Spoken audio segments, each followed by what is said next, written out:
కొంతమంది బాగా మాట్లాడుతున్నట్టు, కొంతమంది ఏమంటారు ఈయనకు అహంకారం ఎక్కువ అని చెప్పి కొంతమంది మాట్లాడుతారు. నేను అడుగుతాను మీ అందరికీ, కేసీఆర్ గారు ఎవరు? కేసీఆర్ గారు ఎవరు? మీ తండ్రి లాంటి వాళ్ళు. కేసీఆర్ గారు ఎవరు? జాతిపిత.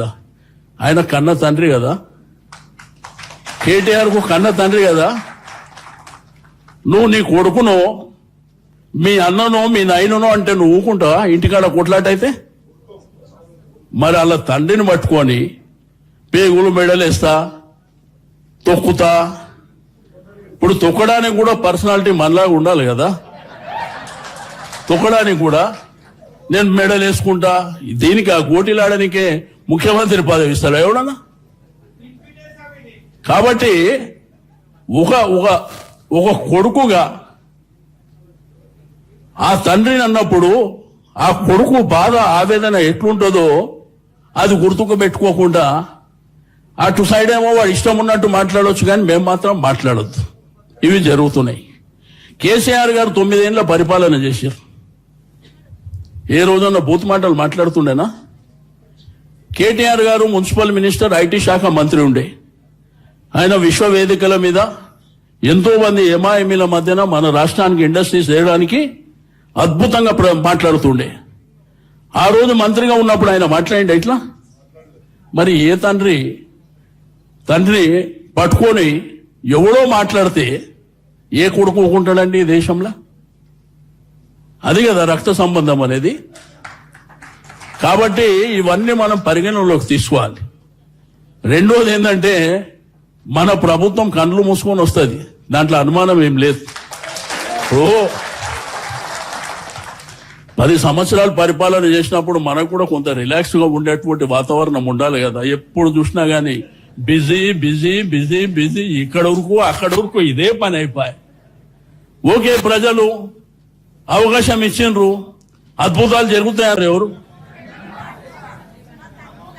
మీ తండ్రి లాంటి వాళ్ళు. కేసీఆర్ గారు ఎవరు? జాతిపిత. ఆయన కన్న తండ్రి కదా, కేటీఆర్ కు కన్న తండ్రి కదా. నువ్వు నీ కొడుకునో మీ అన్ననో మీ నాయననో అంటే నువ్వు ఊకుంటావా? ఇంటికాడ కొట్లాటైతే మరి అలా తండ్రిని పట్టుకొని పేగులు మెడలేస్తా, తొక్కుతా. ఇప్పుడు తొక్కడానికి కూడా పర్సనాలిటీ మనలాగా ఉండాలి కదా. తొక్కడానికి కూడా నేను మెడల్ వేసుకుంటా, దీనికి ఆ కోటిలాడనికే ముఖ్యమంత్రి పదవి ఇస్తాడు ఎవడన్నా? కాబట్టి ఒక ఒక ఒక కొడుకుగా ఆ తండ్రిని అన్నప్పుడు ఆ కొడుకు బాధ ఆవేదన ఎట్లుంటుందో అది గుర్తుకు పెట్టుకోకుండా అటు సైడ్ ఏమో వాడు ఇష్టం ఉన్నట్టు మాట్లాడవచ్చు, కానీ మేము మాత్రం మాట్లాడొద్దు. ఇవి జరుగుతున్నాయి. కేసీఆర్ గారు 9 ఏళ్ల పరిపాలన చేశారు. ఏ రోజున్న బూత్ మాటలు మాట్లాడుతుండేనా? కేటీఆర్ గారు మున్సిపల్ మినిస్టర్, ఐటీ శాఖ మంత్రి ఉండే. ఆయన విశ్వవేదికల మీద ఎంతో మంది ఎంఐఎంల మధ్యన మన రాష్ట్రానికి ఇండస్ట్రీస్ చేయడానికి అద్భుతంగా మాట్లాడుతుండే. ఆ రోజు మంత్రిగా ఉన్నప్పుడు ఆయన మాట్లాడిండే ఇట్లా.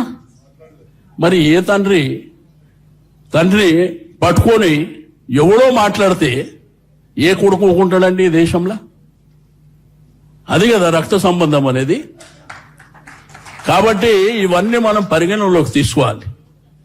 రెండోది ఏంటంటే, మన ప్రభుత్వం కండ్లు మూసుకొని వస్తుంది, దాంట్లో అనుమానం ఏం లేదు. 10 సంవత్సరాలు పరిపాలన చేసినప్పుడు మనకు కూడా కొంత రిలాక్స్ గా ఉండేటువంటి వాతావరణం ఉండాలి కదా. ఎప్పుడు చూసినా గానీ బిజీ బిజీ బిజీ బిజీ, ఇక్కడ వరకు అక్కడ వరకు ఇదే పని అయిపోయి. ఓకే, ప్రజలు అవకాశం ఇచ్చిండ్రు, అద్భుతాలు జరుగుతాయి.